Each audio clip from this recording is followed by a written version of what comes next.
नमो तस् भगवतो अरहतो सम्मा सम्बुद्धस्स। नमो तस् भगवतो अरहतो सम्मा सम्बुद्धस्स। नमो तस्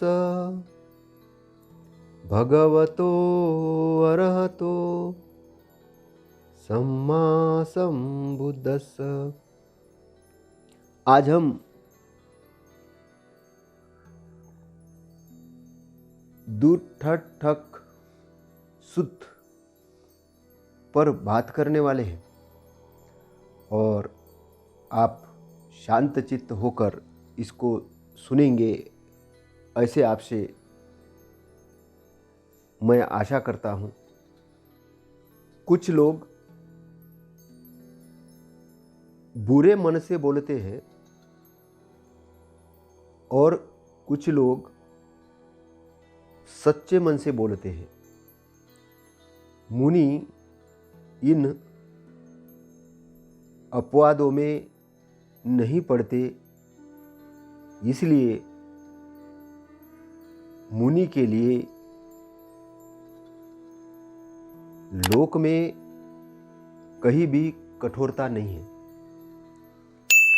तो मुनि का मतलब होता है संत, संत का मतलब होता है शांत पुरुष, जिसने अपने अंदर के दुर्गुणों को जीत लिया है, मार के बंधन को जिसने तोड़ दिया है, माया को जिन्होंने समझकर जीत लिया है, ऐसे विद्वान विजेता संत महापुरुष। संत पुरुषों के बारे में ये कहा जाता है कि वो लोग लोक में कहीं भी कठोरता से पेश नहीं आते। संतों की जो वाणी होती है मधुर होती है, प्रिय होती है और लोगों के लिए लाभकारी होती है, मनुष्य मात्र के लिए लाभकारी होती है, प्राणी मात्र के लिए लाभकारी होती है और वे मित्रतापूर्वक, करुणापूर्वक और लोगों के हित सुख, संसार के अनुकंपा के लिए, संसार पर दया की भावना से, संसार में सद्गुणों को बढ़ावा देने के लिए, संसार में जो रह रहे लोग उनके अच्छाई के लिए, उनके कल्याण के लिए वो अपने उद्गार कहते हैं, अपनी भाषा व्यक्त करते हैं। उनकी भाषा अन्यथा नहीं होती, कुछ भी नहीं होती। लेकिन जो लोग संत नहीं हैं वो कैसा बोलते हैं? क्योंकि वो लोग दुष्ट मन से विवाद करते हैं, बुरे मन से बोलते हैं। क्यों बोलते हैं, क्यों विवाद करते हैं? क्योंकि उनका मन शुद्ध नहीं हुआ है, उनका मन उनके कंट्रोल में नहीं है, उनका मन मार के गुलामी में है, उनका मन माया के गुलामी में है। तो माया के गुलामी में उनका मन है, तो वो गुलाम मन वाला जो व्यक्ति है वो गुलामी की भाषा बोलता है। उसकी अपनी भाषा नहीं होती, वो गुलामी की भाषा होती, किसी और के द्वारा बताई गई भाषा होती है, निंदित भाषा होती है, वो परिपक्व भाषा नहीं होती है, उसके शब्द सधे हुए शब्द नहीं होते। तो ऐसे लोग दुष्ट मन से क्या करते? विवाद करते हैं। लेकिन जो मुनि है वो विवाद नहीं करते हैं, वो अपना पक्ष रखते हैं, अपनी बात रखते हैं, तर्क संगत, बुद्धि संगत, न्याय संगत बात रखते हैं। तो इसलिए ये वचन कहा गया है। आसक्ति में पड़ा हुआ मन से पसंद किया हुआ व्यक्ति अपनी इच्छाओं को कैसे त्याग सकता है?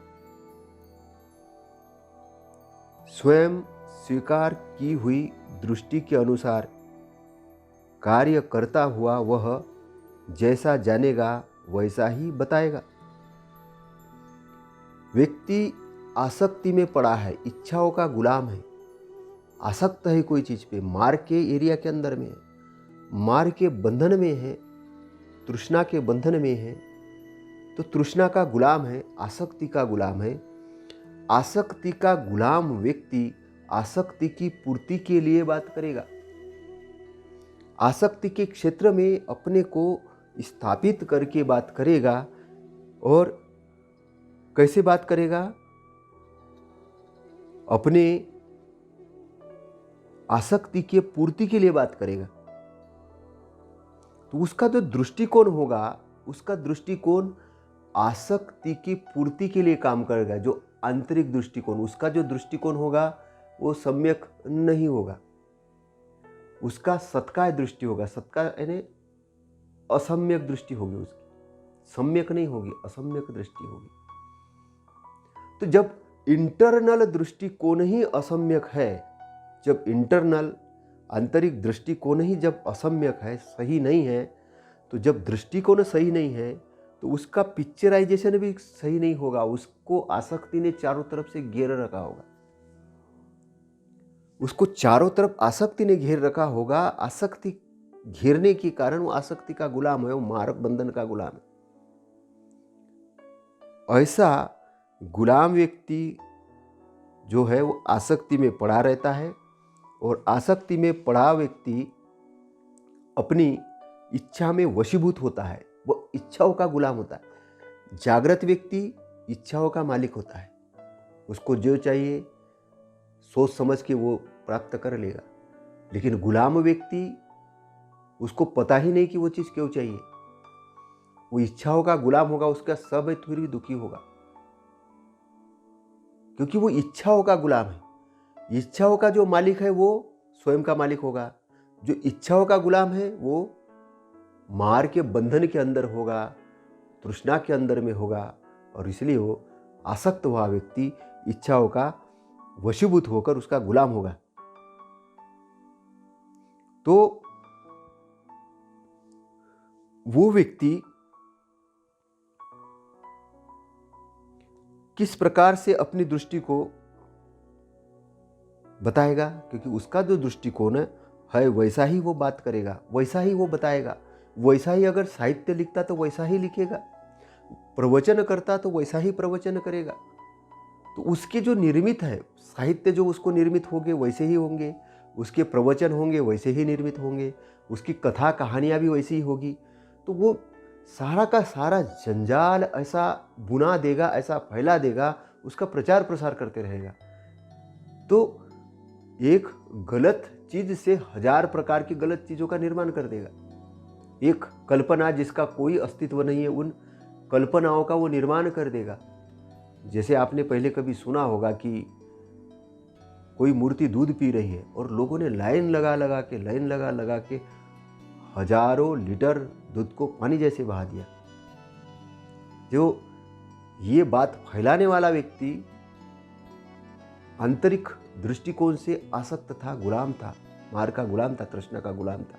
और जो उसको फॉलो करने वाली प्रजा थी वो भी उसकी गुलाम बन गई, क्योंकि उन्होंने भी सोचा नहीं, विचारा नहीं। तो वो एक अंधे के पीछे दूसरा अंधा चल रहा है, दूसरे के पीछे तीसरा अंधा चल रहा है। इस प्रकार से ये घटनाक्रम चलते रहता है। तो कैसे बताएगा? क्योंकि उसका दृष्टिकोण ठीक नहीं है, तो वो नहीं बता पाए। फिर आगे तथागत बताते हैं, जो व्यक्ति अपने शील व्रतों को न पूछने पर भी दूसरों को बताता है, उसे कुशल लोग हीन धम्म कहते हैं, जो कि अपने बारे में स्वयं बताता है। आपने ऐसे लोगों को देखा होगा कि जो बगैर पूछे, आपने उनको पूछा भी नहीं और वो अपने बारे में बताना शुरू करते। अपने बारे में ये बताते हैं कि मैं देखो ऐसा भोजन करता हूँ, ये नहीं खाता हूँ, मैं ऐसे रहता हूँ, मैं वैसे रहता हूँ, मैं ये नहीं करता हूँ। अपने बारे में प्रमाण देना शुरू करते, अपने बारे में स्वयं की ऐसी प्रशंसा करते हैं कि उनको किसी ने पूछा नहीं, जाना नहीं। सामने वाला जानना चाहे, पूछना चाहे, उस विषय से संबंधित कोई बात हो तो वो बता रहे तो बात समझ में आ रही, लेकिन बगैर पूछे बगैर जाने अपने बारे में चर्चा करना शुरू कर देते हैं। उस चर्चा क्यों करते हैं? क्योंकि चर्चा इसलिए करते हैं क्योंकि लोगों को अपने प्रभाव में लेना चाहते हैं। लोगों को ये दिखाना चाहते तुम कुछ नहीं हो, हम सब कुछ। तुम कुछ नहीं हो, हम सब कुछ है। ऐसे जो बताने वाले जो लोग हैं, जिसका कोई ऑब्जेक्ट नहीं होता, कोई उद्देश्य नहीं होता, ऐसे लोगों को जो ज्ञानी विद्वान जन है वो उसको क्या कहते हैं? हीन धम्म है। हीन धम्म मतलब ये सही आचरण नहीं है, ये सही आचरण नहीं है। तो जो अपनी प्रशंसा कहता है, अपनी प्रशंसा में बातें करता है, उसे विद्वानों ने अनार्य धर्म कहा है। अनार्य धर्म, अनार्य का मतलब विद्वान न होना, आर्य का मतलब विद्वान। यहाँ पे आर्य अनार्य जो शब्द है वो विद्वान और मूढ़ता से है, हीन से है। तो जो कोई शील व्रत पर, शील जो आचरण, शील का मतलब आचरण, हमने ये आचरण लिया है। अभी लोग खड़े होके बोलना शुरू करते हैं, हमने 40 दिन के उपवास किए हैं, एक टाइम भोजन करते हैं, ऐसा हम रहते हैं, ऐसा हम खाते हैं, हम ये हैं, हम उधर 10 दिन गए थे, वहाँ पे 20 दिन विपश्यना की थी, फिर 20 दिन जाने के बाद 30 दिन गए थे, फिर हम लोग ऐसा भोजन करते हैं, फिर हम ये करते हैं। वो सामान्य लोगों के बीच में बैठ के अपने डींगे हकालना शुरू करते हैं, अपने बारे में बड़ी बड़ी प्रशंसा करते हैं। तो तथागत क्या कहते हैं? ये इस बात को जो विद्वान है उसको हीन धम्म कहते हैं। हीन ने अच्छा धम्म नहीं कहते, अच्छा धम्म नहीं है, क्योंकि सामने वाला जान नहीं रहा, आप बता रहे हो विषय कुछ और होना था, कुछ और बातें होनी थी, लेकिन आपने अपनी प्रशंसा करना शुरू कर दिया, अपना प्रभाव जमाना चालू कर दिया। तो अपना प्रभाव, अपनी प्रशंसा करना, स्वयं की प्रशंसा में बहुत बड़े बड़े डींगे हकालना, इसको विद्वान लोग हीन धम्म कहते हैं। ये बगैर किसी उद्देश्य के बातचीत नहीं करना है, स्वयं की प्रशंसा में नहीं लग जाना है, उसका उद्देश्य हो और उद्देश्य पूर्वक बातचीत करना चाहिए। इसीलिए तथागत ऐसा कह रहे हैं।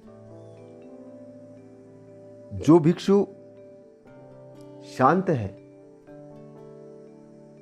जो भिक्षु शांत है, पूरी तरह शांत है,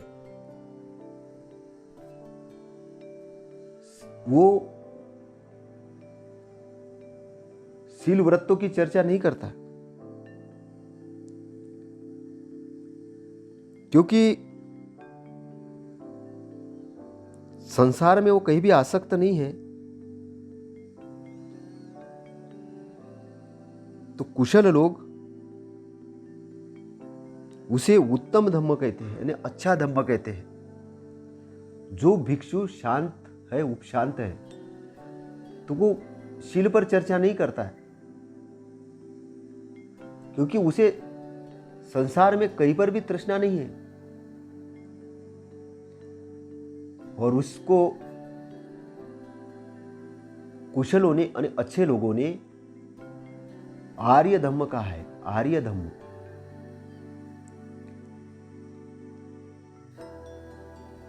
आर्य मतलब उत्तम धम्म। तो उत्तम आर्य का मतलब है उत्तम। उत्तम धम्म क्यों कहा है? क्योंकि जो भिक्षु, यहाँ भिक्षु एक उपमा है, वो भिक्षु भी हो सकता है और अन्य लोग भी हो सकते हैं, उपासक भी हो सकते हैं, लेकिन अधिकतर भिक्षु को शील व्रत लेना होता था। शील का पालन करना है, शील व्रत लेना है, तो शील पर जो चर्चा करने की बात आती है वो भिक्षु ही अधिकतर करते थे, इसलिए यहाँ पर भिक्षुओं के बारे में ही कहा है। तो वो जो भिक्षु जो शांत हो गए हैं, पूरी तरह शांत हो गया है, वो अपने शीलों के संबंध में कैसे कुछ कहेगा? कहने की जरूरत नहीं, उसके आचरण से समझ में आ जाएगा। आचरण से इसलिए समझ में आएगा क्योंकि संसार के अंदर कहीं भी आसक्त नहीं है। उसका अपना पराया का भेद मिट चुका है। उसको तो सारे संसार के प्रति मैत्री है, करुणा है। वो सारे संसार के अंदर में प्रसन्नता से घूमता है।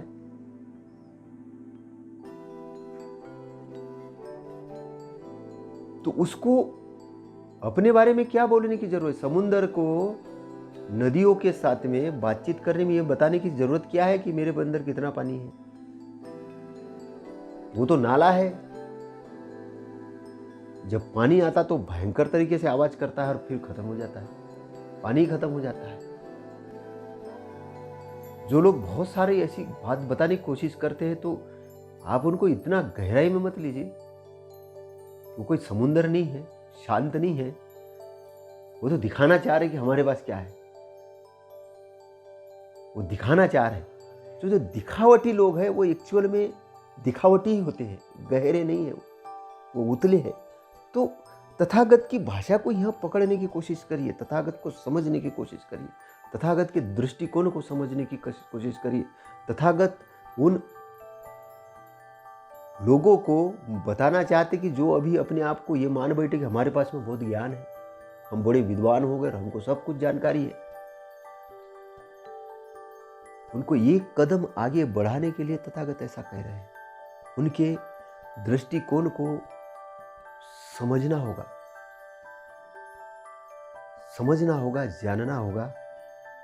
जिसके धम्म बनावटी और कल्पित हैं, जो तृष्णा से उत्पन्न है, वह स्वयं में जो गुण देखता है, उसके सहारे ही, उसके कारण ही उन्हें बताता है।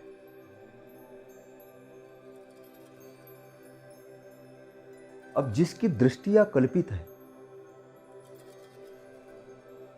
कृत्य है, तृष्णा से उत्पन्न है, उलझी हुई है, ऐसा व्यक्ति है अपनी दृष्टि में गुण देखता है और उसके सहारे ही, उसके कारण ही उन्हें बताता है। बनावटी होना, धम्म का बनावटी होना और धम्म का वास्तविक होना। धम्म का बनावटी होना और धम्म का वास्तविक। धम्म का मतलब है या दृष्टिकोण, आचरण, धम्म स्वभाव। धर्म मतलब है कि जो हमने अपनाया है उसको धर्म कहते हैं। जो हमने अपनाया वो धर्म है, धारण किया। जो हमने अपनाया है, जो हमने धारण किया वो धर्म है, उसी को इधर धम्म कहा गया। तो जिनके आचरण ही बनावटी है, जिन्हें जो धारण किया वो बनावटी है। बनावटी क्यों है? क्योंकि वो जो व्यक्ति है वो तृष्णा से वशीभूत है। तृष्णा से वशीभूत है तो तृष्णा के सहारे उसने अपने सोच को, अपने दृष्टिकोण को निर्माण किया।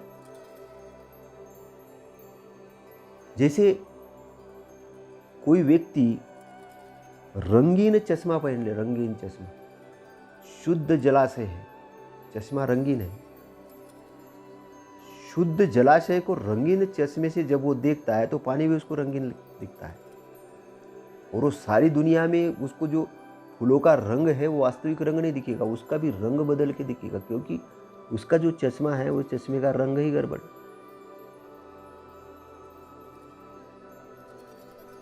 तो कभी कभी किसी सच्चे व्यक्ति पर भी कोई आदमी दोष लगाता है। वो दोष क्यों लगाता है? क्योंकि जो दोष लगाने वाला उसके दृष्टिकोण में ही दोष है, उस सामने वाले व्यक्ति में नहीं है, ये लगाने वाले। क्योंकि उसका जो चश्मा है, ये चश्मा जो पहना है उसने आंखों पर, वो दोषयुक्त चश्मा है। तो जो तृष्णा के अंदर में जो स्थित है, तृष्णा के अंदर में जो स्थित है, तृष्णा से पीड़ित है, तृष्णा के एरिया के अंदर में है, मार के एरिया के अंदर में है, माया के क्षेत्र में है। तो जो माया के क्षेत्र में है, तृष्णा के क्षेत्र में माया से पीड़ित है, उसका दृष्टिकोण भी वैसा ही होगा, बनावटी होगा, क्योंकि वास्तविक नहीं है। वास्तविक अगर दृष्टिकोण होता तो तृष्णा से रहित रहता वो। वास्तविक दृष्टिकोण तृष्णा से रहित रहता, कल्पित नहीं रहता। कल्पित यानी काल्पनिक, उसको पुरावा नहीं दिया जा सकता। जैसे कुछ लोग ये कहते हैं कि प्रश्न चिन्ह नहीं लगाना, प्रश्न चिन्ह लगाओगे इस बात पर तो धर्म के विरोध होगा। उनको मालूम है कि ये प्रश्न चिन्ह लगाएंगे, बाल की खाल निकालेंगे तो हम बता ही नहीं पाएंगे। तो ऐसे लोगों ने जो कथाएं लिखी है, जो ग्रंथ लिखे हैं, जो महाकाव्य लिखे हैं, उन महाकाव्यों के अंदर में, उन ग्रंथों के अंदर में, उन किताबों के अंदर में आप जाकर सच्चाई ढूंढने की कोशिश करते हो और अपना सारा जीवन बर्बाद कर देते हो, समय बर्बाद कर देते हो, लेकिन सच्चाई तक फिर भी नहीं पहुंच पाते हो। आंतरिक रूप से फिर भी अशांत ही हो, स्थित नहीं हो, और कई सच्चाई के दर्शन नहीं होते, मार के एरिया में घूम रहे हो। क्योंकि माया का एरिया जो है वो अनित्य का एरिया है, नित्य का नहीं है। उसके अंदर घूम के, उसके अंदर भी जाके अभी ऐसे कहीं बड़े बड़े लोग तैयार हो गए जिन्होंने खूब माया के कारण खूब अरबों खरबों रुपया इकट्ठा कर लिया, खूब बड़ी बड़ी मूर्तियां बना रहे हैं, खूब साहित्य लिख रहे हैं, खूब बड़े बड़े जलसे लगा रहे, और फिर भी उस सब कुछ लगाने के बाद फिर भी तड़प रहे हैं, फिर भी तड़प रहे हैं। कोई किस चीज से तड़प रहा है? कोई बोल रहा है मेरे को उसने आदर नहीं दिया, उसने सम्मान नहीं दिया, उसने ऐसा नहीं किया। फिर भी तड़प रहे हैं, फिर भी घूम रहे हैं, क्योंकि दृष्टियां कल्पित है, वास्तविक नहीं है। तो तथागत इन काल्पनिक दृष्टिकोणों, क्योंकि उस समय तथागत के समय करीब 64 से भी ज्यादा विभिन्न प्रकार के मत वाले लोग थे। वो अलग अलग मतों को जानते थे, मानते थे। तो तथागत के पास आके सभी लोग एग्री नहीं करते थे। कुछ लोग तो इसलिए भी आते थे कि तथागत को जानते हैं कि क्या है तथागत के पास, इन्होंने जो ज्ञान अर्जन किया है ये कोई सही है कि नहीं है। तो जिन लोगों ने अपना दृष्टिकोण नहीं छोड़ा था वो तथागत के विरोध भी रहे, क्योंकि तथागत के पास अगर जाना होगा तो आपको आपका दृष्टिकोण छोड़कर जाना होगा, शुद्ध रूप से जाना होगा, समझना होगा, देखना होगा। अगर अपना दृष्टिकोण छोड़ के गए, अपना कौन सा दृष्टिकोण? जो आपके शास्त्रों के माध्यम से आपने निर्मित किया है, आपको जो बचपन से घर से सिखाया गया है। जब बच्चा पैदा होता है तो उसको घर से ही सिखाया जाता है कि जाओ बेटा मंदिर में जाओ, ये तुम्हारे भगवान है। उसको स्वतंत्रता नहीं दी जाती, जाओ बेटा ये तुम्हारे साहित्य है, इसको ही तुमको मानना है, जाओ बेटा ऐसा ही करना है तुम्हें। उसकी प्रज्ञा को डेवलप करने का काम समाज नहीं कर पाता है, और इसीलिए गुलामों की एक फौज खड़ी हो जाती है, एक अंधे लोगों की फौज खड़ी हो जाती है, जो एक अंधे के पीछे दूसरा अंधा भागता है। उसकी स्वतंत्रता को छीन लिया जाता है और वो स्वतंत्र व्यक्ति स्वतंत्र नहीं पाता, वो गुलाम बन जाता है, और वो फिर गुलाम बन के वो फिर उन गुलामों का गुरु बन जाता है। तो महागुरु भी गुलाम हो जाता है, चेले भी गुलाम, महागुरु भी गुलाम, और गुलामों का तांडव शुरू हो जाता है और उनको लगता है कि हमारा दृष्टिकोण तो सबसे दुनिया का महान दृष्टिकोण है, और उसको फैलाने के लिए रात दिन दौड़ लगाते, फिर भी कहीं शांति नहीं पाते, क्योंकि आसक्ति के अंदर जकड़े हुए हैं, तृष्णा के अंदर जकड़े हुए हैं, और तृष्णा के अंदर में जो लोग जकड़े हुए हैं, जो मार के बंधन में जकड़े हुए लोग हैं, वो खुद को पीड़ित करते हैं और खुद ही पीड़ित होकर दूसरों को भी पीड़ित करते हैं। जो खुद पीड़ित है वो दूसरों को पीड़ित करता है, जो खुद शांत है, जो अच्छा है, वो दूसरों को भी अच्छा ही करता है। कोई व्यक्ति यह नहीं कह सकता कि मैं पीड़ित शांत हूं और दूसरों को शांति प्रदान करूं, कैसे करे? जो लोगों को देना है उसको पहले पाना होगा, उसको पहले समझना होगा, उसको जानना होगा।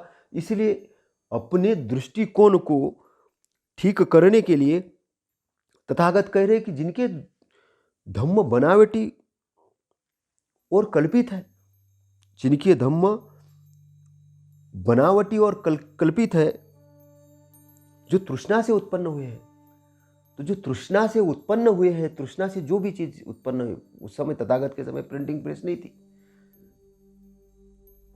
उस समय कोई यूट्यूब चैनल नहीं थे, उस समय कोई रिकॉर्डिंग नहीं होती थी, लेकिन उस समय जनता थी।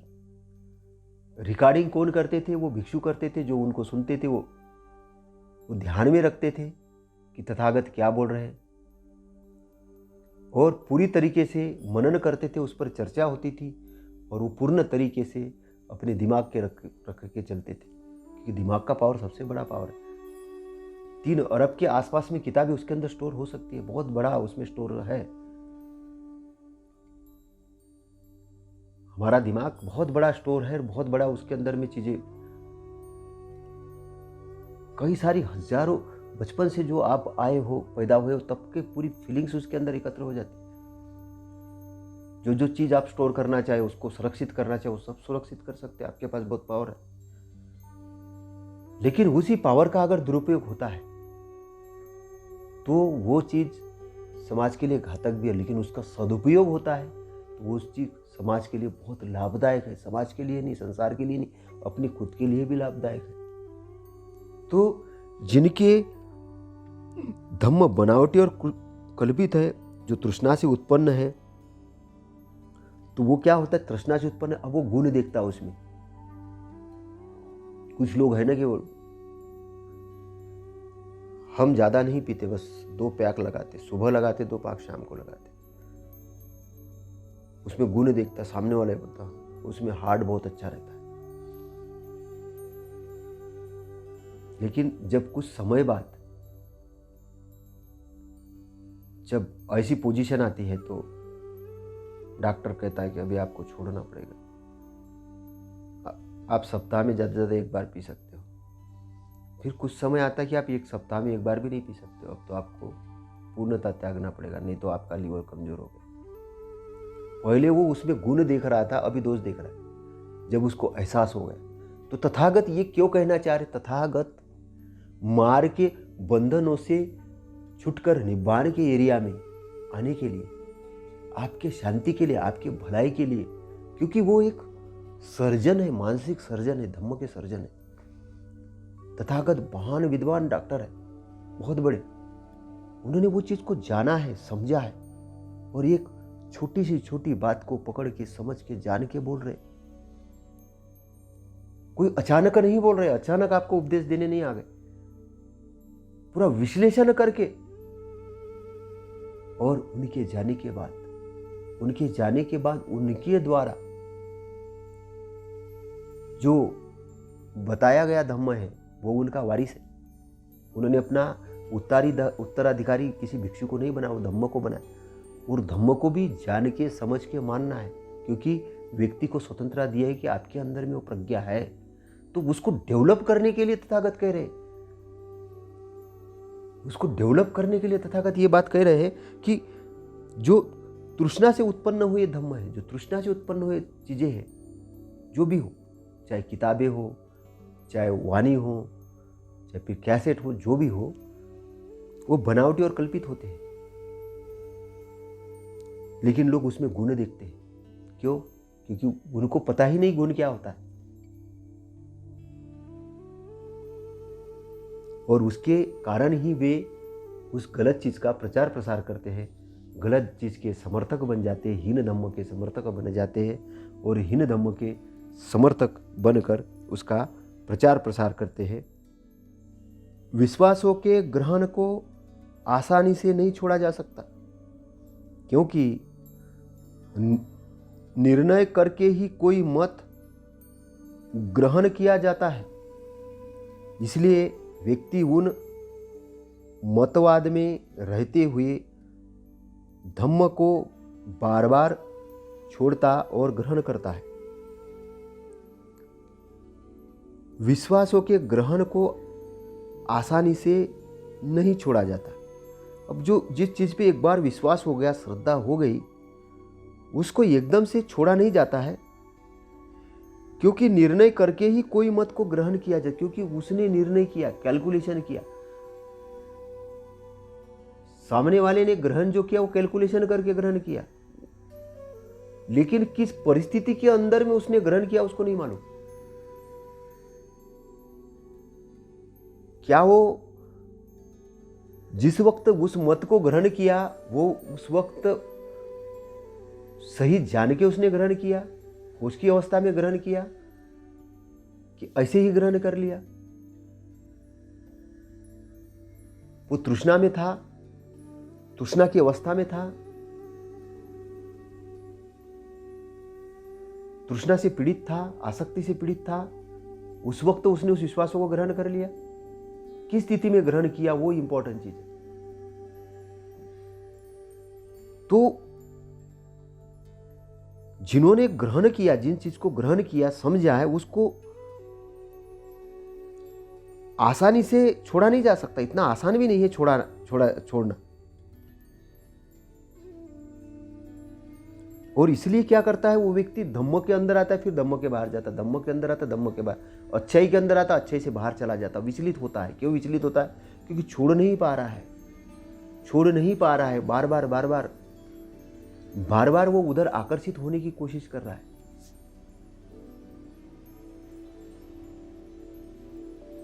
तो बार बार छोड़ना, बार बार ग्रहण करना विचलित वाली स्थिति है।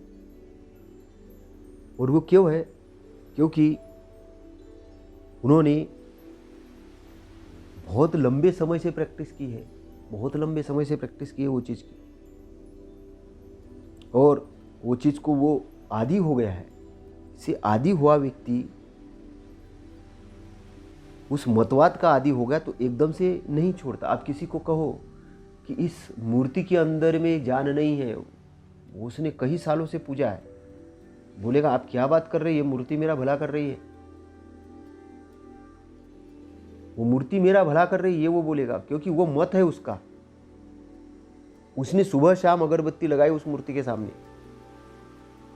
उसने कई सालों तक पूजा की है, और आप उसको बोल रहे हैं कि नहीं, वो मूर्ति के अंदर पावर नहीं, पावर तो आपके अंदर है। वो व्यक्ति बोलेगा आप क्या बात कर रहे हो, वो मूर्ति में ही पावर है, जितनी भलाई की है वो मूर्ति नहीं की है मेरी।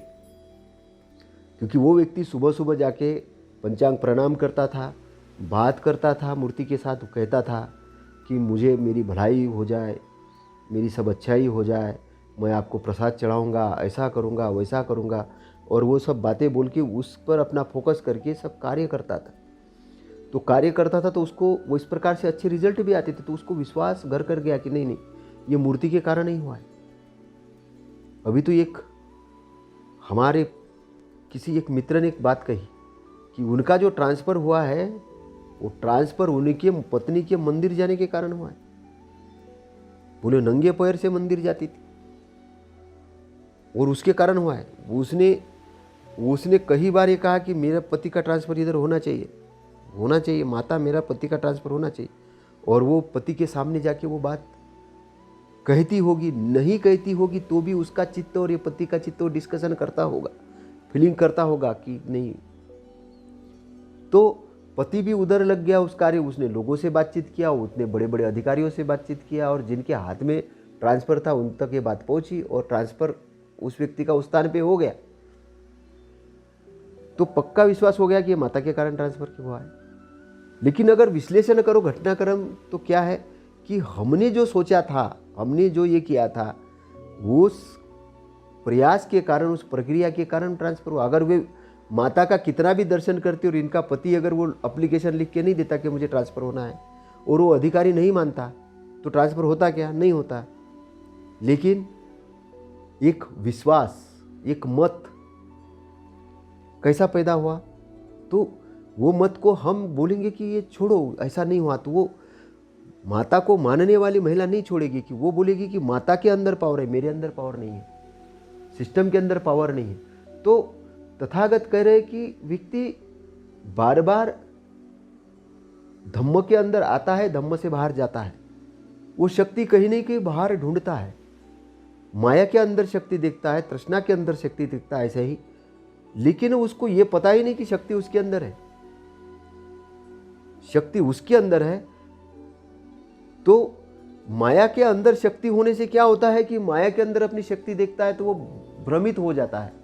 भ्रमित इसलिए हो जाता है कि वो स्थिर नहीं है अपने अंदर में, वो अच्छी एरिया में स्थिर नहीं है। माया ने जिधर जिधर भटका दिया, उधर उधर हो गया।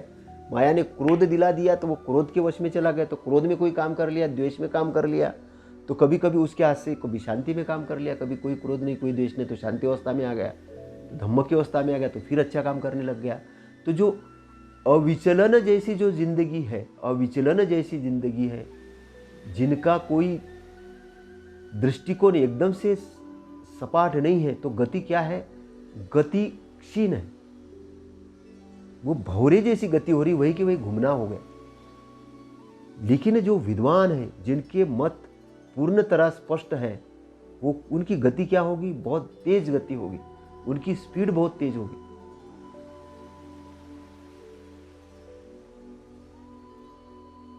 तो आगे तथागत क्या कह रहे हैं? बुद्धिमान व्यक्ति संसार में कहीं भी कल्पित दृष्टि नहीं रखता।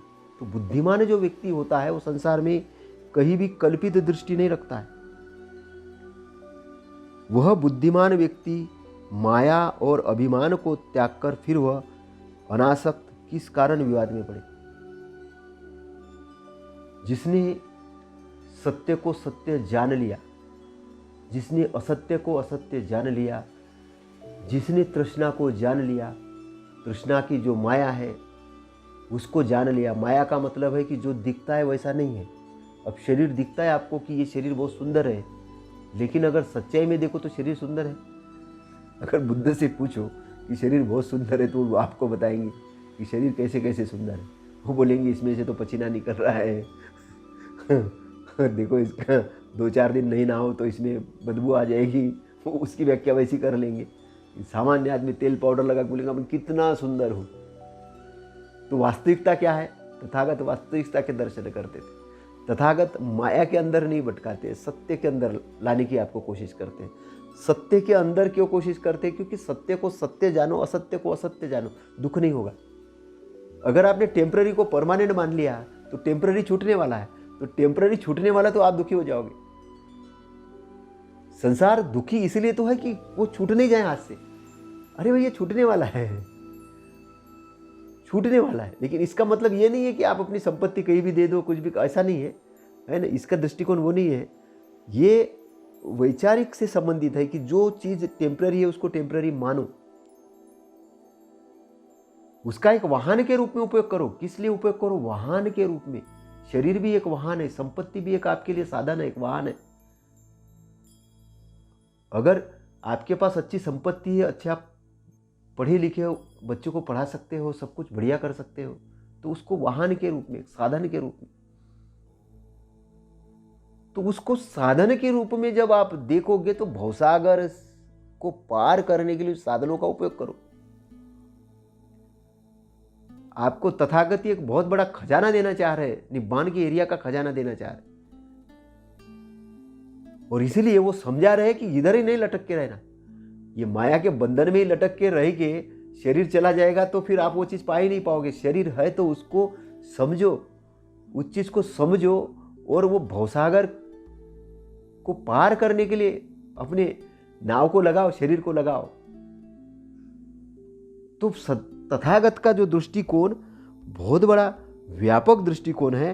तो इसलिए तथागत क्या कहना चाह रहे हैं, बुद्धिमान व्यक्ति संसार में कहीं भी कल्पित दृष्टि नहीं रखता। कल्पित यानी काल्पनिक, जिसकी वास्तविकता से कोई संबंध नहीं हो। जिसका काल्पनिक दृष्टिकोण है वो क्या करेगा, कल्पना में सारी चीजों को खड़ा कर देगा, कल्पना में धर्म खड़ा कर देगा, कल्पना का धर्म। बोले इसका किसी ने अगर प्रमाण मांगा तो ये धर्म के अगेंस्ट में है, वो साहित्य लिख देगा, पुराने समय में इसने वो व्यक्ति ने ऐसा कहा था, ऐसा कहा था तो वैसा हुआ उसका, उसके ऊपर डरा देगा। तो जो कल्पित कल्पित कहानियां, चमत्कार की कहानियां, चमत्कार का दृष्टिकोण, चमत्कार का साहित्य, आपने कभी ये सुना होगा भूत प्रेतों की कहानियां, चमत्कार, चुड़ैल की कहानियां, ये सब इस पेड़ पर वो है, उस पेड़ पे भूत है, वह रात में मत निकलना, अमावस्या के दिन ये होता है, वो पूर्णिमा के दिन तो पता नहीं स्मशान जागृत होता है। तो आदमी बोलता है स्मशान जागृत होता है कि सब स्मशान तो सबसे अच्छी चीज है। तथागत के नजर में स्मशान सबसे अच्छी चीज है, जागृता की चीज है, वहीं से तो जागरण पैदा होता है। और ये तृष्णा में डरा हुआ आदमी उसको बोलता है स्मशान बड़ी खतरनाक चीज है, क्योंकि वो तृष्णा डरा रही है उसको भी डरा रही, वो भी लोगों को डरा रहा है। तो भूत प्रेत की कहानियां, मन में इतना पावर है, चित्त में इतना पावर है कि जिस चीज को आप देख लो उसी चीज को अंदाज करते हुए सो जाओ तो रात भर वही कहानियां चलती रहेगी।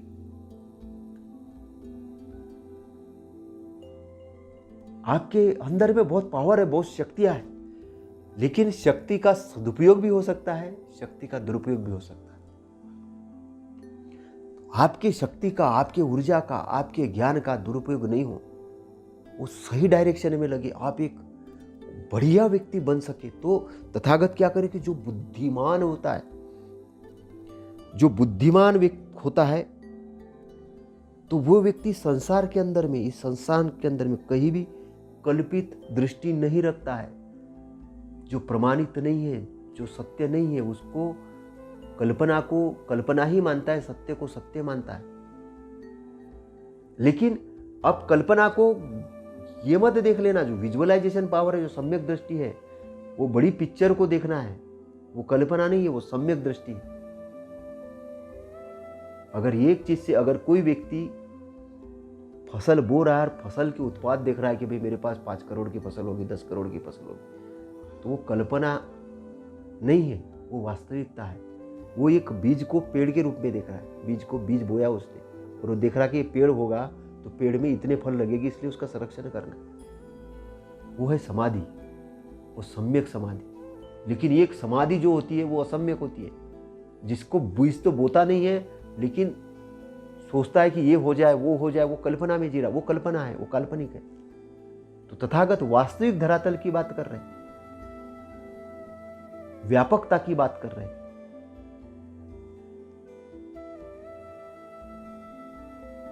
तो वह बुद्धिमान व्यक्ति माया और अभिमान को त्याग कर, माया और अभिमान, माया को भी त्याग देता है, अभिमान को भी त्याग देता है। और फिर वो क्या, अनासक्त हो जाता है, आसक्त नहीं होता, क्योंकि माया है, माया ने मूर्ता, और अभिमान, अभिमान यानी वो जो एक होता है स्वाभिमान और एक होता है अभिमान। अभिमान का मतलब मैं सब जानता हूं, मेरे को कोई जरूरत नहीं है, बाकी सब लोगों को कुछ पता नहीं, मेरे को ही सब कुछ पता है, मैं ही सब कुछ, तो एक अभिमान है।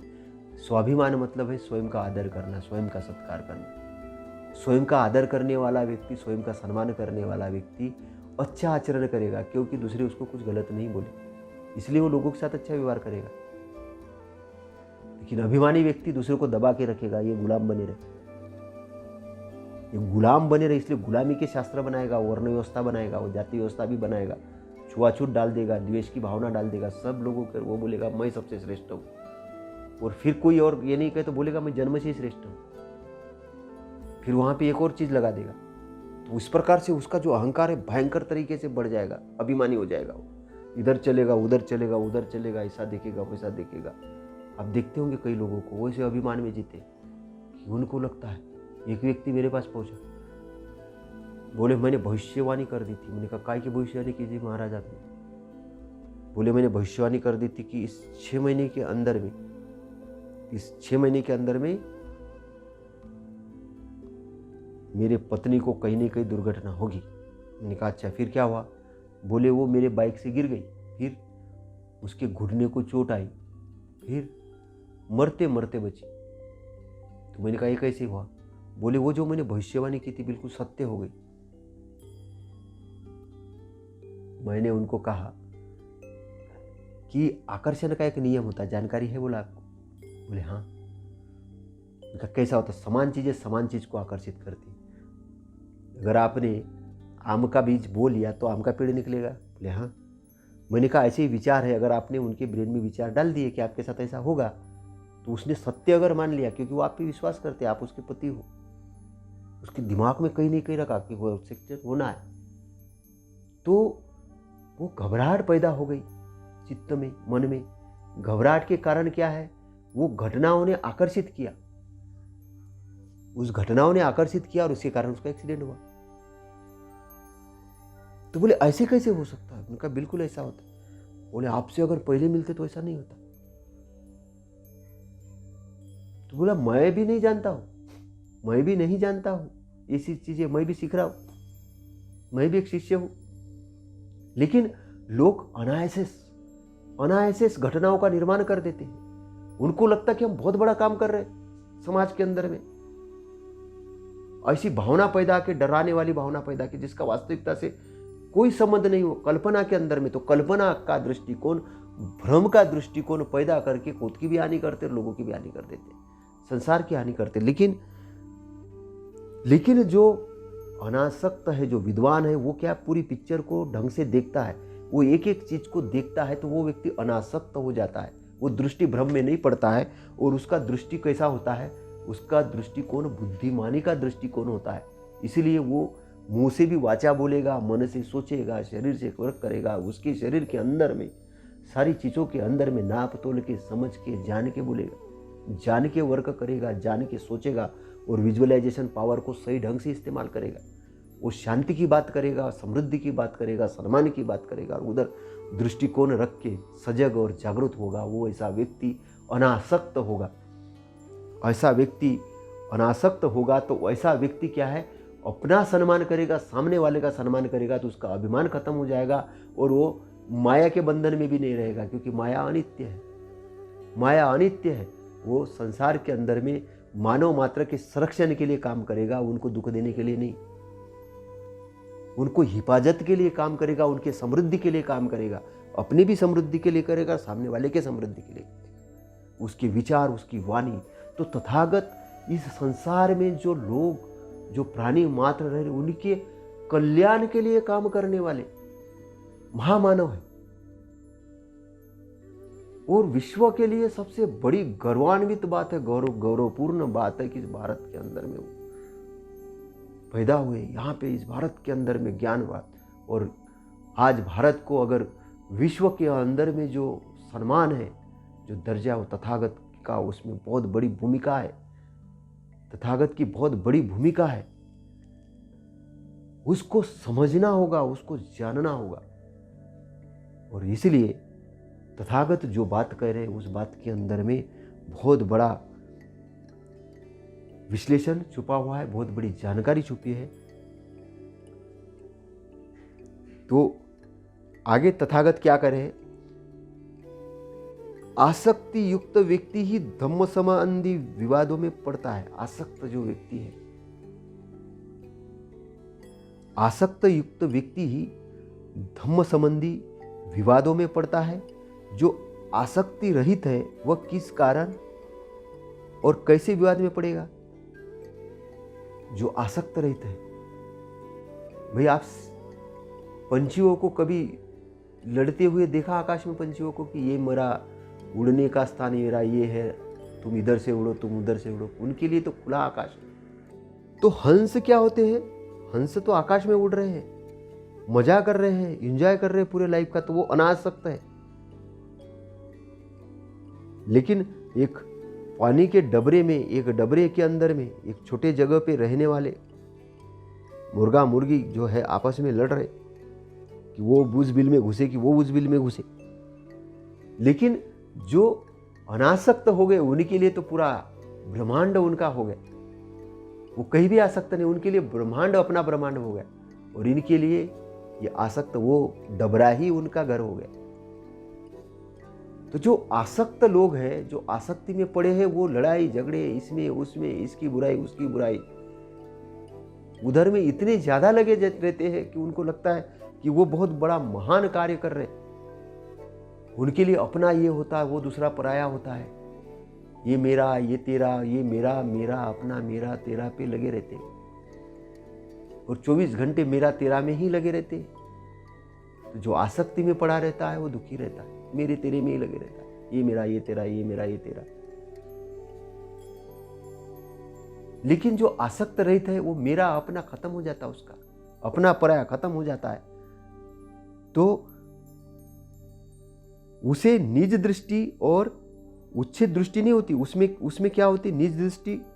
तो वो किस कारण से विवाद में पड़ेगा, पड़ ही नहीं सकता। जो आसक्त रहित है वह किस कारण और कैसे विवाद में पड़ेगा, उसे निज दृष्टि और उच्छेद दृष्टि नहीं होती। उसमें यही सारी मिथ्या दृष्टि को मिटा दिया होता है। मिथ्या दृष्टि, मिथ्या यानी कि जो लोगों के अकल्याण के लिए हो, कल्याण जिससे लोगों का कल्याण नहीं होता हो, संसार का कल्याण नहीं होता हो, अपना भी कल्याण नहीं होता, परिवार का कल्याण नहीं होता, तो ऐसे दृष्टिकोणों को उसने छोड़ दिया रहता है। वो कोई बातें किताबें पढ़ पढ़ के नहीं बोलेगा, वो अनुभव से बोलेगा। इसलिए तो ध्यान का महत्व है, इसलिए तो एकांतवास का महत्व है कि आप देख सको, छोटी छोटी घटनाओं को देख सको कि मेरा एक विचार अगर उत्पन्न होता है, उस विचार का कैसे शब्दों में कन्वर्ट होता है और उस शब्दों का कैसे क्रियान्वयन होता है और उसका कैसा रिजल्ट आता है। इसलिए तो ध्यान साधना जरूरी है। एकांत के अंदर में, एकांत इसमें जाके ध्यान साधना जरूरी है। लेकिन ध्यान साधना भी कभी कभी उद्योग बनते हुए जा रहा है। जो लोग ध्यान साधना करके आते वो लोगों के अंदर, तुमने ध्यान किया कि नहीं किया, मैंने किया, लेकिन परिवर्तन क्या है भैया, अभी तो आसक्ति में ही पड़े हो, लोगों की बुराई कर रहे हो, अपनी डिंगियाँ काल रहे हो, तो वो ध्यान साधना नहीं है। ध्यान साधना, एकांत की साधना करना, अपने आप को जागृत करना। और जागृत कहाँ पे कर सकते थे? अब कोई पुराने समय में कोई बहुत बड़े विपश्यना सेंटर ही नहीं थे।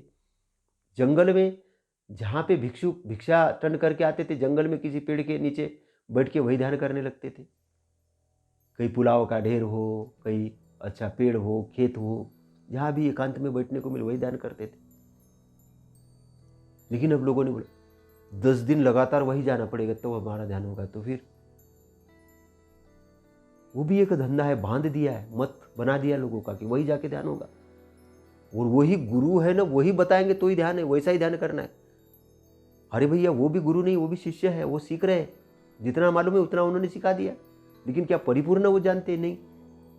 लेकिन लोगों ने बोला नहीं, ये जितना जानते वही दुनिया का परिपूर्ण है, बाकी कुछ नहीं। तो एक दृष्टिकोण पे मत लटको, आप स्वतंत्र करो अपने आप को, आप सीखो, एक विद्यार्थी बनो, एक शिष्य बनो। कॉलेज की डिग्री लेने के बाद में ही पढ़ाई नहीं होती, वो तो एक सामान्य पढ़ाई। डॉक्टर बाबा साहब अम्बेडकर के पास में कितनी डिग्री थी, आपको जानकारी है? बिल्कुल होगी। इतनी बड़ी बड़ी डिग्री होने वाला है। बोलता है तथागत भगवान बुद्ध मेरे प्रथम गुरु है, कबीर मेरे द्वितीय गुरु है और महात्मा फुले मेरे तृतीय गुरु है। अब देखते कि महात्मा फुले को क्यों गुरु बना। पहली बार उन्होंने महिलाओं के लिए, अनाथ बच्चों के लिए और जो पीड़ित महिलाएं थी, जिनके बच्चे अनाथ हो गए थे, उनको गोद में लिया, उनको पढ़ाया। तो उनके कार्यों को देख के उनको गुरु माना। कबीर तो अनपढ़ थे, कभी कलम ही हाथ नहीं छुई, कलम ही नहीं छूने वाले कबीर को उन्होंने गुरु माना। बोले ये गुरु है। क्यों? क्योंकि उनका दृष्टिकोण कल्पित नहीं था, वास्तविक था। कबीर साहब माया के बंधनों को जान चुके थे, तृष्णा को तोड़ चुके थे, अनंत हो चुके थे, संत थे बड़े, इसलिए उनको गुरु माना। उनका कार्य इन शास्त्रों के विरोध में बहुत बड़ा कार्य है। जो तृष्णा से निर्मित शास्त्र है, उन्होंने उनको आग लगाई। वो कबीर साहब ने उन दृष्टिकोणों को आग लगाई है। लेकिन आधुनिक साहित्यकारों ने बहुत अपने दृष्टिकोण को लेकर कबीर को लिखना शुरू किया। कबीर साहब के दृष्टिकोण को नहीं देखा कि कबीर साहब का है। ऐसी तथागत के साथ में हुआ। तथागत जाने के बाद में जो उन्होंने धम्म दिया, उस धम्म के इतने सारे वाद हो गए, इतने सारे अलग अलग पंथ हो गए, तो उन्होंने अपने अपने अनुसार में धम्म की कल्पना की, अपने अपने अनुसार बुद्ध को बताना शुरू किया, तो लोग भी भ्रमित हो गए। लेकिन वास्तविक वाणी को पहुंचने के लिए आपको समझना होगा, निष्पक्ष रूप से समझना होगा। तो एक विद्वान व्यक्ति है, आपको कहीं बांधेगा नहीं कि यही मानना है, वो आपको स्वतंत्रता देगा। इसका परीक्षण करो। और कैसे परीक्षण करो? शांत बैठ के परीक्षण करो, शांत अवस्था में सजगता से जानकर। ऐसे अचानक अनायासे से मत मान लो कि शराब की अवस्था में बोल दिया, शराब पी के नशा है, और उसमें बोल दिया यही बात सही है। क्रोध की अवस्था में मत मान लेना, द्वेष की अवस्था में, शांत अवस्था में मान लेना कि ये मेरा सही है या गलत है। तो इसलिए जिस ऐसा व्यक्ति की जिसने अपने आप को जान लिया है, अपने आप को समझ लिया है, तो जिसने अपने आप को जान लिया है, अपने आप को समझ लिया है, वो व्यक्ति आसक्ति से दूर हो जाएगा। और आसक्ति से जो दूर होगा वो धम्म संबंधी विवादों में नहीं पड़ेगा। विवाद क्यों करेगा? वो तो बताएगा, लोगों को कल्याण के लिए बात बताएगा, विवाद नहीं करेगा। तो आसक्त युक्त व्यक्ति ही धम्म के विवादों में पड़ता है। जो आसक्ति रहित है वो किस कारण और कैसे विवाद में पड़ेगा? वो तो आसक्त किस कारण, उसका क्या उद्देश्य है विवाद में पड़ने का? उसका विवाद करना उद्देश्य ही नहीं। वो झगड़ा क्यों करेगा, वो विवाद क्यों करेगा? वो तो आपके लिए कल्याण की बातें वो बता देगा।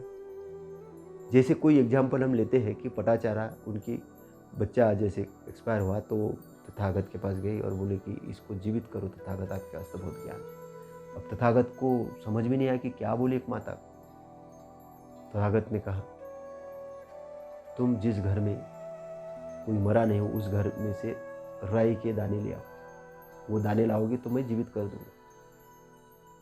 वो खुश हो गई और दौड़ी गई और पूछा, आपके घर में कोई मरा है क्या? बोले, ऐसे क्यों पूछ रहे हैं? राई के दाने दे दो अगर आपके घर कोई मरा। किसी ने बोला कि मेरे फादर है, वो आज से 10 साल पहले खत्म हो गए थे। अच्छा चलो। उसके आगे गए, बोले आपके घर में कोई नहीं, मेरा आजा था, वो 20 साल पहले खत्म हो। तो हर घर में गई, हर घर में उसने सुबह से लेके शाम तक उसने पूरा क्षेत्र छान मारा, लेकिन उसको कोई भी ऐसा घर नहीं मिला कि जिसमें कोई मरा नहीं। तो उसको शाम होते होते ज्ञान हो गया कि यहाँ जन्म भी है और मृत्यु भी है, कोई पैदा हो रहा, मृत्यु हो रहा। और वो तथागत के पास में जाके उसने बोला कि मैं समझ गई भगवान, मुझे दीक्षित करो। और वो धम्म के अंदर दीक्षित हुई। और बहुत तथागत की करुणा रही कि वो एक विद्वान भिक्षुनी हुई, उसने बहुत बड़ा धम्म के लिए प्रचार प्रसार के लिए काम किया। तो तथागत ने विवाद किया उसके साथ नहीं, उसको कोई बहुत बड़ा प्रवचन दिया नहीं, लेकिन उसको कार्यान्वित किया। तो धम्म का मतलब है कार्यान्वित करना, केवल बड़े बड़े सभा सम्मेलन करके केवल भाषणबाजी नहीं करना, उसको कार्यान्वित करना, उसकी रूपरेखा बनाना, रूपरेखा बना के उसको संचालन करना उस रूपरेखा के हिसाब से। केवल शब्दों से अपने आप को नहीं बताना कि बहुत बड़ा महान हो गया हूं मैं। ऐसे महानता शब्दों से नहीं होती, उसको कार्यान्वित करना, उसको धरातल पे ये करना। अगर धरातल में ये करोगे तो विवाद करने की जरूरत ही नहीं है, आप तो कार्य करने की जरूरत है, कर्म के अंदर उसको उतरना चाहिए। तो जो आसक्त रहित है, जो मूर्ता से रहित है, जो आसक्त, वो विवादों में क्यों पड़ेगा? बिल्कुल नहीं पड़ेगा। वो उसको कार्यान्वित करेगा क्योंकि वो आसक्त रहित है। उसकी दृष्टि, निज दृष्टि, वो उच्छेद दृष्टि कुछ नहीं, अपना पराया उसके लिए कुछ नहीं होता है। उस व्यक्ति के लिए अपना पराया कुछ नहीं होता है। उसके लिए अपना पराया क्यों नहीं रहता? क्योंकि ये जो मार वाला एरिया है उसके अंदर में अपना पराया हो, क्योंकि यहाँ जन्म है। जन्म के बाद में ऐसा होता है कि ये मेरा बेटा है, ये मेरी बेटी है, ये मेरा परिवार है, ये मेरे रिश्तेदार हैं, वो उसका रिश्तेदार है। तो यहाँ पे हम अपने पराये में रहते, लेकिन जो संत है, विद्वान पुरुष है, उनके लिए सारा संसार ही अपना है, अपना पराया नहीं होता। क्योंकि वो जो लोगों को देखते हैं वो मार्ग के क्षेत्र में बैठ के, वो निब्बान के एरिया में बैठ के देखते हैं। तो निब्बान का वाला जो चेतना वाला एरिया, वह भेदाभेद नहीं है, वह समानता है। तो वहां पे वो चीज सबके अंदर में वो सम्राट देखते हैं, सबके अंदर वो बुद्धत्व देखते हैं, सबके अंदर वो ये देखते हैं, तो उनको करुणा आती है। अगर कोई उससे पीड़ित है, अगर मछली पानी के अंदर तड़प रही है, तो जे उसको कम पानी के कारण तड़प रही, तो जो खाने वाला आदमी उसको, अरे अच्छा है मछली मिल गई मुझे। लेकिन संत है वो कहेगा कि इसको पानी कैसा मिलेगी ताकि ये पानी के अंदर जाके खूब तैरे और खूब ये करे। दृष्टिकोण में बता रहा हूं। तो ऐसे ही कोई पीड़ित अगर दिखे, तो जो मार के बंधन में है तो उसको खुशी हो जाएगी, अच्छा अच्छा ये पीड़ित है क्या, मतलब वो अपनी खुशी को उसकी पीड़ा के ऊपर बेस्ड करेगा, उसकी पीड़ा के ऊपर। तो अपना पराया का भेदभाव चालू होगा। ऐसे तो कंपटीशन होता है ना, उसके पास ये कार है, मेरे पास ये कार है, उसके पास ये घर है, मेरे पास ये घर है। अपना पराया में आदमी उसको दिखाने के लिए ये करता है। लेकिन संत है उसके लिए वो चीज नहीं है, उसके लिए सभी अपना है। और जो पराया वो पराया है, जो नित्य है वो नित्य है, वो अनित्य अनित्य है। तो उसका भेद मिट जाता है। निब्बान के एरिया के अंदर, टाइमलेस एरिया के अंदर में वो सब भेद मिट जाता है। वो जान चुके होते हैं। वो तो शरीर में स्थिर है, क्योंकि शरीर को एकदम से तो छोड़ नहीं सकते, लेकिन शरीर में स्थिर है। कैसे स्थिर है? कमल के जैसे स्थिर है। गलत को ग्रहण नहीं करते हैं। आपने क्रोध दे दिया, उनको क्रोध नहीं करेंगे वो। आपने द्वेष दे दिया, द्वेष नहीं करेंगे, क्योंकि वो अच्छाई में स्थित हो गए। अच्छाई में स्थित होने के कारण वो सारी चीजों का उपयोग कर रहे हैं, पूरी पृथ्वी का उपयोग कर रहे हैं, लेकिन पृथ्वी में आसक्त नहीं है। गाड़ी बंगलों का उपयोग कर रहे हैं, लेकिन उसमें आसक्त नहीं है। धन संपत्ति का उपयोग कर रहे हैं, लेकिन उसमें आसक्त नहीं है। लेकिन कंपटीशन नहीं कर रहे, किसी को दिखाने के लिए नहीं है, उनका है उपयोग करने के लिए है। और अगर चला भी जाएगा तो उनकी चिंता नहीं है, क्योंकि वो जानते हैं कि टेम्पररी चीज है। शरीर भी निकल जाएगा, उसकी भी उनको चिंता नहीं। वो तो अपना इंतजार कर रहे हैं, आनंद मना रहे हैं, क्योंकि उन्होंने अपने को तृष्णाओं से नष्ट कर दिया है, अपने भवबंधनों को तोड़ दिया है, और वो डबरे से बाहर निकल के आकाश जैसे हो गए, ब्रह्मांड जैसे हो गए। उनका क्षेत्र विस्तृत हो गया है। उनकी सुगंध टेम्पररी सुगंध नहीं है, उनकी सुगंध चंदन से भी बहुत अच्छी सुगंध। उनका प्रकाश पर प्रकाश नहीं है कि सूरज उगेगा तो ही प्रकाश आएगा। उनका प्रकाश अपने ज्ञान का प्रकाश है, प्रज्ञा का प्रकाश है। वो उस एरिया को प्राप्त कर चुके, तो इसीलिए उनको कुछ अपना पराया नहीं रहा। तो उनकी दृष्टियां, जो मिथ्या दृष्टि है, वैसे ही छूट गई। इसलिए तो कहा गया है तथागत कि सम्राट पद से भी अच्छा पद तो श्रोतापन्न होना है, स्रोत के अंदर आना है, धम्म के स्रोत के अंदर। क्योंकि एक बार मार्ग पे आ गए, मार्ग पे एक बार खड़े हो गए, तो आपकी सदगति निश्चित हो गई, आपकी सदगति निश्चित हो गई। और आप इस संसार से जब शरीर छोड़ोगे तो खुशी खुशी विदा होगे। तो तथागत क्या कहना चाह रहे? तथागत कहना चाह रहे कि आप मिथ्या दृष्टि को छोड़ दो। मिथ्या दृष्टि में अगर जकड़े भी हो तो उसको समझो, उसको जानो, और इस पवित्र धम्म, अच्छाई के धम्म पे, अच्छाई के मार्ग पे आ जाओ।